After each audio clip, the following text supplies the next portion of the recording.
I'm gonna ask you, the chat room. Do you guys think the balance of Street Fighter 6 is better in this version of the game or better in season 1 of the video game? Because obviously the game has changed a lot, right? You remember in the beginning of the game, the Lukes and JPs of the world existed. And then now there's obviously been a lot of balance changes since then. Okay, 95% of you vote now.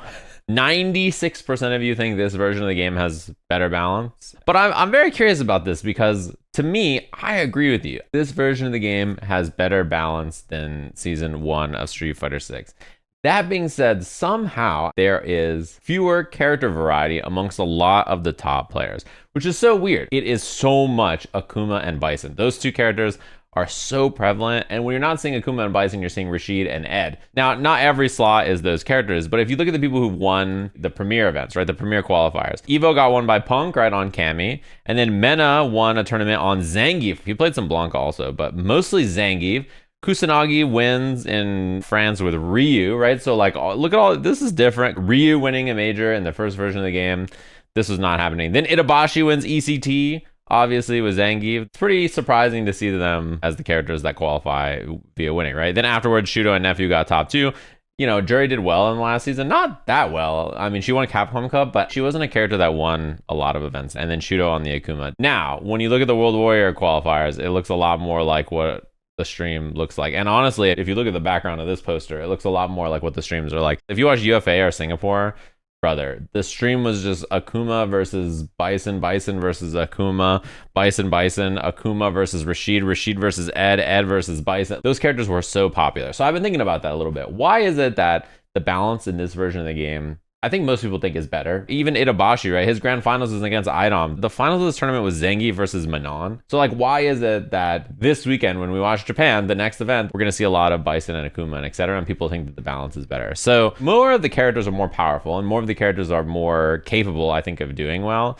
The thing is that there's just a lot these particular characters offer that are so strong and so viable and so useful. Ed is the best mid-range control character in the game. If you want to play like a mid-range footsie character, he's like the one. Like last version, it was Chun-Li, so there was a lot of Chun-Li players, right?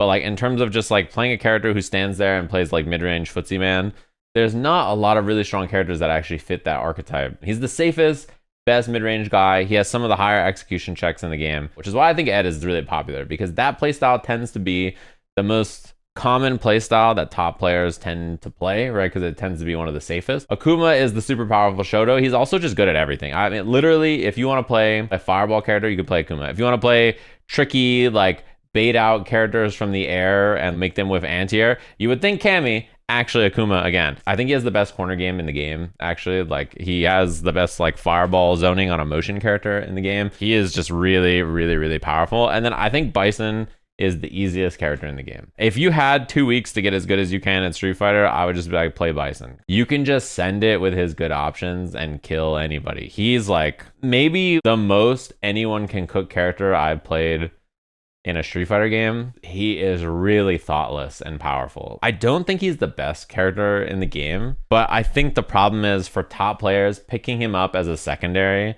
and using him at the highest level of play is just extremely easy. So they could play their main characters in whatever matchups they don't want to play Bison in, and then just play Bison. And that's why I was playing him so much, because I hate him. And the fact that he's so good makes me mad. I'm going to play him so that other people have to deal with it. The exception to all of these, I think, is Rashid, who is clearly very, very, very powerful, but is not easy to play. I don't think Ed is easy to play either, but his playstyle is a lot more fitting for a lot of people. Rashid is probably, of all the top tiers, the least normal. He has like a weird play style. He doesn't have standard buttons that are like just super strong. He has to play kind of hit and run, and he has lots of high execution requirement combos that like even the best Rashid players drop constantly. The thing that really ties him together that's like really messed up is the level 2. I'm just controlling neutral and mid-range now. Like, what up? What are you going to do about it, right? And that is just so powerful to have. I think particularly in a tournament environment. I don't know if people know or understand why, but like EX moves as combo tools are really powerful in this game because of the way the drive gauge works. If you drive rush on a combo,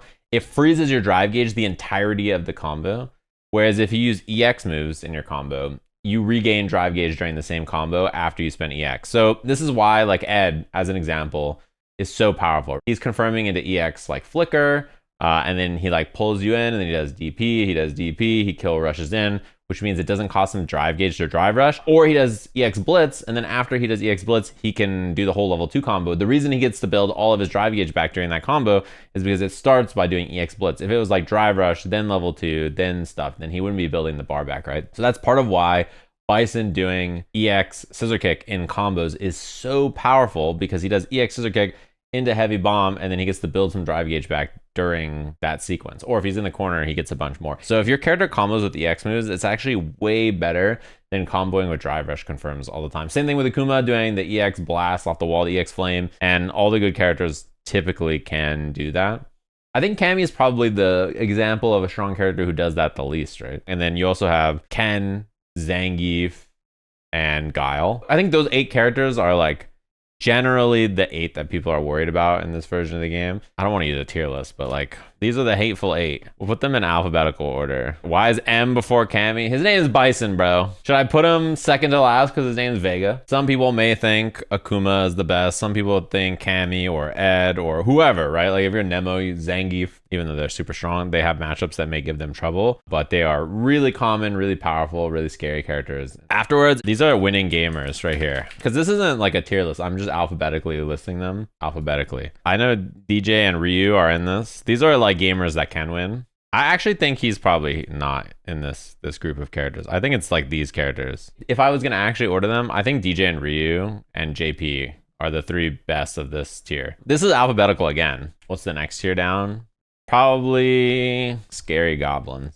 I mean, it's the rest of the cast. The rest of the cast is Scary Goblins to me. Even Terry is a Scary Goblin, because I think Terry fights him some Ed. I think Kimberly fights Ed actually as well. She fights quite a few of the strong characters. I actually feel like I almost want to drop Chun-Li and Aki from winning gamers, to be honest with you. When I started playing Aki was when Akuma came out, right? And I was like, why the fuck are people playing this character? That shit sucks. He holds up against you, and you're like, I guess I'll die. I mean, to be fair, the best Chun-Li player dropped Chun-Li. Like, Lashar was the best Chun-Li player, and he dropped the character for Ed, so. Did Moke drop Chun-Li? He should. I'm a Moke fan, so I want the best for him, you know? You know what I think is the most fun? The problem is, I think the playstyle I like to play, there's only 2 characters that really fit it super well in this version of the game, and I don't think I like either of them. I should be an Ed player, but I don't really, there's things about him I don't like, which means that I should probably play Chun-Li. I don't really think I want to play Chun-Li either. I started playing some Akuma last night. I usually tend to play whatever character just won the last big tournament to like refresh my memory of them. What a character. I mean, I think you could put Luke in winning gamers if you want, but I don't think he is as powerful as DJ, Jury, Ryu, JP. The Luke buffs didn't change anything. Do you know what the Luke buffs are? So many people were like, man, why did they buff Luke in the last patch? These people were freaking out about the Luke buffs. Why is Luke getting buffs? He was so cheap before, and now they're gonna go and buff him. Like, it's insane that they would give Luke buffs. Can anybody even tell me what his buffs were? I'll show you what his buffs are. Crouching Light Punch has less pushback on hit, reduced pushback on block, so it's more consistent for his combos. Crouching Medium Punch has less pushback on hit because he could do Crouching Medium Punch and then not be able to reach with like a normal after. Crouching Light Kick has less pushback. And then Back Heavy Kick has better inertia out of Drive Rush, meaning like sliding Back Heavy Kick is better for certain combo routes that you couldn't do before. And then change the scaling on his Light, Medium, Heavy Punch slightly. These are the huge game-changing buffs he got. It's just like his lights work better. If you wanted these buffs for your character, then I think you got bigger problems. If these are the buffs you were looking for, reduced pushback on block also means that your character is closer after they do light, light, light, which means that sometimes it might be more difficult for you to escape certain things. It's both buff and nerf. If these are the quality of buffs that it takes to make a character and like the best in the game, you must already be the best in the game. They're cool, but yeah. I think what you see in general as fighting games get more and more popular and there starts to be $1 million for first place, picking the strongest character for every patch and for every person is becoming more important for a CPT season. Because if you think about it, locking in who you want to play and committing to learning them in this game is really important for a world tour where you're playing week after week in a World Warrior, or you're going to be traveling around from Evo to Kings of the World, which is this like 5-month stint. And I think you'll see this exact thing in the next season as well. Like when they nerf a bunch of characters and they change the game a bunch in season 3, if like Akuma gets nerfed and he gets nuked into the ground and like the best Shoto in the next version of the game is Terry, then they're all going to play Terry. If they nuke Ed to the ground and the best mid-range character in the game is Chun-Li again or Elena, they will all swap and pick that character. I think it's like the nature of these characters are really powerful and good, but also we're now in the era of fighting games where there's a lot of money and a lot of prestige and stuff to just win. And with how much information and data and stuff is out there, learning a new character, like a new secondary or something, swapping mains is, I think, a little bit more feasible. And then the other thing is the game is changing, right? Even though it hasn't been patched extremely frequently, the game has changed quite a bit from the Season 1 patch to the big Season 2 patch to the mini patch to where it is now with all the DLC and everything. Bison and Akuma, these two characters have had such a big impact on this season. And they haven't even really been hit by a balance patch yet. So they've been kind of like running free for this season, but like I imagine they'll change quite a bit, right?